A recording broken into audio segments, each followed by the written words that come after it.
तो क्या लगता है मुसलमान ये सही सोच रहे हैं कि अगर भारतीय जनता पार्टी दंगा ना करा दे? देखिए, भारतीय जनता पार्टी कुछ भी कर सकती है चुनाव जीतने के लिए। गोधरा कांड करा सकती है, जाटों पे हमला करा सकती है, किसानों पर हमला करा सकती है। तो ये लोग दंगा कराने के लिए आरएसएस वाले कुछ भी कर सकते हैं। गंदी राजनीति करने वाले हैं भारतीय जनता पार्टी। जगह क्या आप देख लीजिए कि फर्जी आईडी बनाकर कुछ लोग मुसलमान बनकर धमकी किसको दिया था? माननीय श्री उत्तर प्रदेश के योगी जी, मुख्यमंत्री जी को दिया था। कौन भाई राम आ रहा है? वहाँ पर सिर्फ नरेंद्र मोदी जी का प्रोग्राम है, काफी भीड़ दिखानी है, रैली में इनके जाती नहीं है भीड़।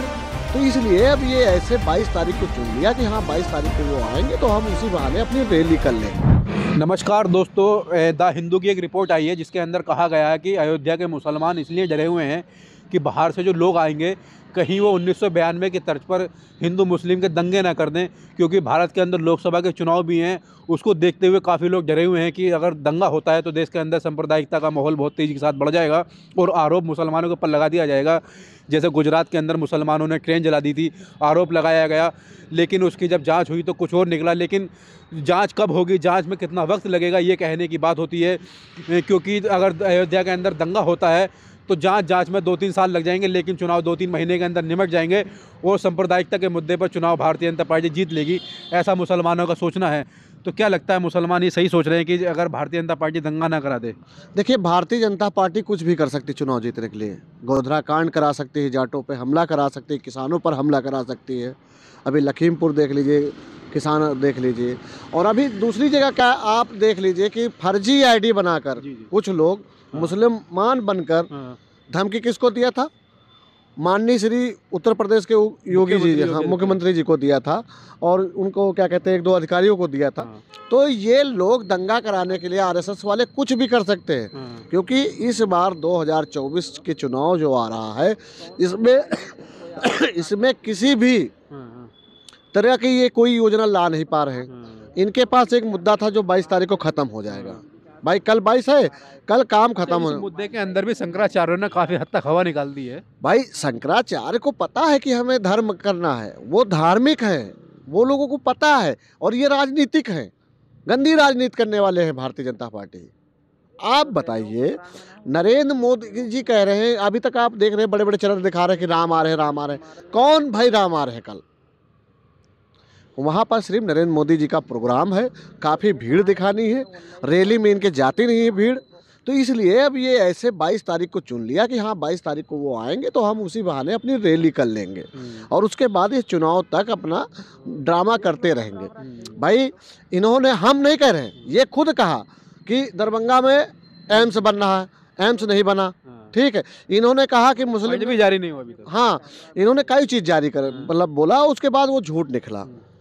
इनकी गोदी मीडिया बहुत सच दिखाने की कोशिश की कि हम दिखा रहे हैं, ये है वो है, मगर देखिए अब ज़मीनी सोशल मीडिया का ज़माना हो गया, गांव-गांव गली-गली मोबाइल हो गए, लोगों को पता है कि कहाँ पे विकास हुआ कहाँ नहीं। अब इनकी गोदी मीडिया चिल्लाती रहते हैं, बेवकूफ़ों कितना, मगर जनता अब समझदार हो गई, झांसे में नहीं आने वाले। भाई 2 बार आ चुकी है, तुमको 2 बार दिया मौका उसने, आपने क्या किया? गाँव देहातों शहर के लिए कुछ नहीं किया। अभी कोई सवाल इनसे कर लो, जाके भाग जाते हैं छोड़ के, माइक छोड़ के। आप तो डिबेटें छोड़ भाग रहे हैं ना भारतीय जनता पार्टी के प्रवक्ता। 22 तारीख को जो है संविधान की संरचना रची गई थी, 22 जनवरी 1947 को।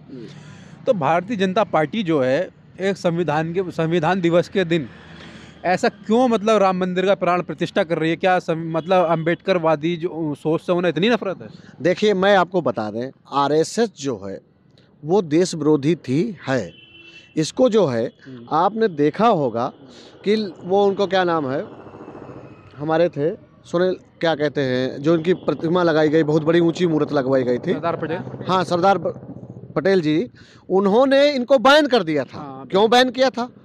और भारतीय जनता पार्टी ही ने उनकी प्रतिमा बनवाई। क्यों बनवाई? क्योंकि देखिए, ये तुम्हारे सारे अधिकारों को अपनी तरफ खींच लेंगे। अभी हम ज़्यादा नहीं कह रहे हैं कि अगर 2024 का चुनाव हो जाने दो और अगर बहुजन वर्ग के लोग चिल्लाना शुरू करेंगे कि संविधान खतरे में है, तो ये बाबा साहब की प्रतिमा भी लगाकर इन लोगों को खुश कर देंगे। मगर अब समझना, ये हमारे देश, कहने का मतलब ये कि प्रतिमा लगाकर जो उनके मूल मकसद हैं, उनके जो उनके विचार थे, उनको खत्म करना, उनको कंट्रोल करना है। उनको कंट्रोल खत्म कर दिया। भाई संविधान की किसी नीति को मानते हैं? नहीं मानते हैं ये लोग। भारतीय जनता पार्टी आरएसएस जो है, ये दोनों लगे हुए हैं कि हम जो अंग्रेजों के तलवे चाटते थे, जो अंग्रेजों की गुलामी करते थे, उनका इतिहास बनाना चाहते हैं। जो अंग्रेजों से लड़ते थे, जो देश के लिए लड़े, फांसी चढ़ गए, उनका जो मूल है नामो निशान मिटाना चाहते हैं। मगर देश की जनता बहुत समझदार है। कल भी अंग्रेजों से लड़े थे, आज भारतीय जनता पार्टी से लड़ेंगे और 2024 में इसकी जीत होगी। जिस तरह अखिलेश यादव ने एक नारा दिया है कि पीडीए हमारा भगवान है, अखिलेश यादव मतलब 85-15 की लड़ाई करना चाहते हैं, तो इसके अंदर उन्हें पिछड़ों से, दलितों से, अल्पसंख्यकों से कितना समर्थन मिलेगा? क्योंकि दलितों की जो नेता हैं मायावती जी, वो अभी तक इंडिया गठबंधन से काफ़ी दूर नज़र आ रही हैं, लेकिन कांग्रेस की कोशिश है कि उनको इंडिया गठबंधन में लाया जाए। तो क्या लगता है मायावती जी मान जाएंगे एंड में आकर? देखिए, मायावती जी का अभी हम एक छोटा सा वो दे रहे हैं सैंपल। जैसे घोसी चुनाव में मायावती जी ने एक बात कही थी कि आप समाजवादी को वोट मत देना, भले नोटा दबा देना। तब भी समाजवादी का प्रत्याशी जीता।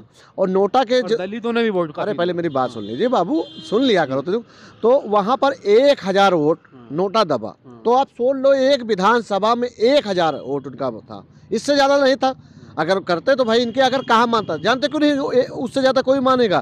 क्योंकि अब देखिए, जो पिछड़े दलित लोग थे, पहले पढ़े नहीं थे। हमारे जो पूर्वज थे, दादा या चाचा या ये लोग स्कूल ज़्यादा नहीं जाते थे, क्योंकि घर ही में रहते थे और इतनी पढ़ाई भी नहीं होती थी। नहीं, अब स्कूल विद्यालय माननीय नेताजी के नेतृत्व में, अखिलेश जी के नेतृत्व में बने, ठीक बने हैं उत्तर प्रदेश में। तो लोग अब पढ़े हैं, समझदार हुए। नोटा का मतलब जानते हो क्या है? कि हम नोटा तो दबा देंगे, मगर कहीं भारतीय जनता पार्टी जीत गई तो हमारा वो स्कूल विद्यालय ख़त्म कर देगी। इसलिए अब इनका मायावती जी को भी सब कोई जान गया है। दलित सबसे ज़्यादा समझ गया कि मायावती जी हमारी वोटों की बिक्री करते थे। तो दलित अब क्या करेगा? मायावती जी का कहा ना मानकर वो अपने निर्णय खुद लेगी।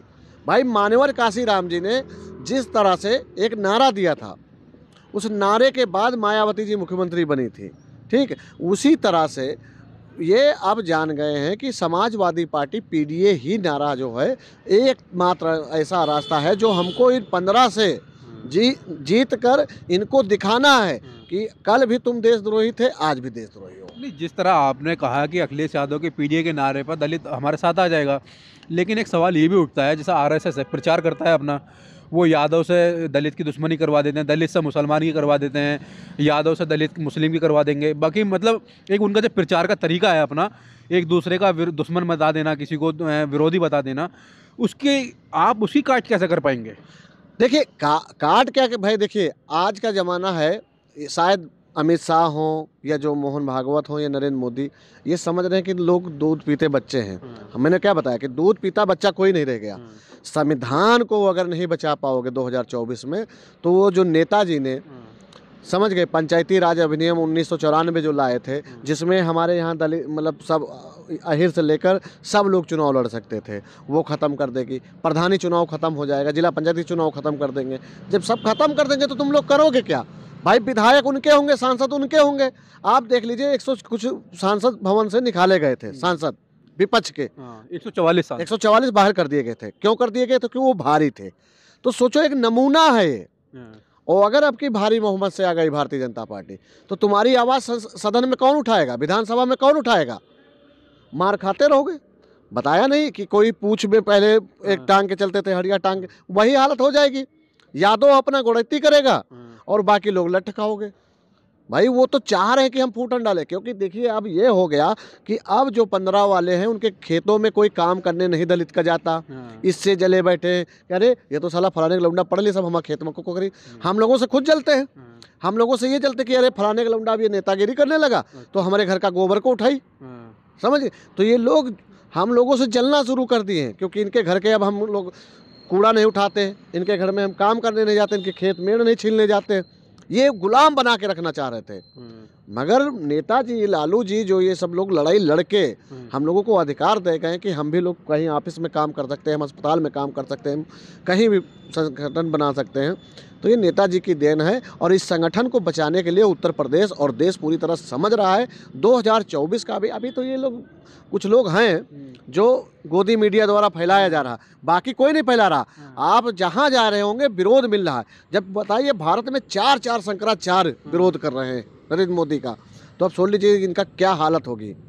ठीक, एक रिपोर्ट आई है जो ये 150 के उस पार नहीं जा रहे हैं, मगर 2024 आते आते इनके पास सिर्फ पूरे भारत में 80 सीटें रह जाएंगी, पूरी सब की हार जाएंगे ये। जिस तरह से राहुल गांधी को भारत जोड़ो न्याय यात्रा के अंदर जन समर्थन मिल रहा है और ये यात्रा उत्तर प्रदेश से भी निकलेगी, तो जिस तरह उसमें अखिलेश यादव भी शामिल हो सकते हैं यात्रा के अंदर, तो क्या लगता है इस यात्रा से पूरे देश का माहौल बन जाएगा?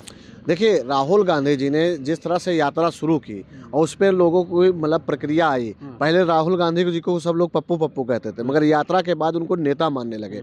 तो देखिए, कुछ समय लगता है युवाओं को समझने के लिए, मगर अगर जब युवाओं के अंदर जोश हो, उस समय अगर पूरा देश उनका साथ देते ना, तो ऐसे नरेंद्र मोदी, अमित शाह लोगों की दाल ही न गले।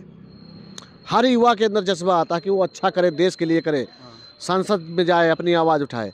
अगर उस समय उसका पूरा देश और समाज अगर समर्थन कर दे, वो लड़का चीर के रखा देगा, संविधान एकदम से पूरी तरह से ऊपर लागू करवा देगा, विकास की गंगा बहवा सकता है। मगर क्या होता है ना कि हमारे यहाँ कुछ लोग होते हैं जो आज भी चाहते हैं कि सिर्फ अहीर हो, कोरी हो, कुर्मी हो, पासी हो, चमार हो, ये लोग सिर्फ हमारे घर पे गुलामी करें, और वो लोग ऐसा आपको पट्टी पढ़ा देंगे कि आप उनकी बातों में उलझे रहते हैं। मगर जब आंखें खुलती हैं तो पता चलता बच्चा भी गुलाम हो गया, मजदूर बन गया।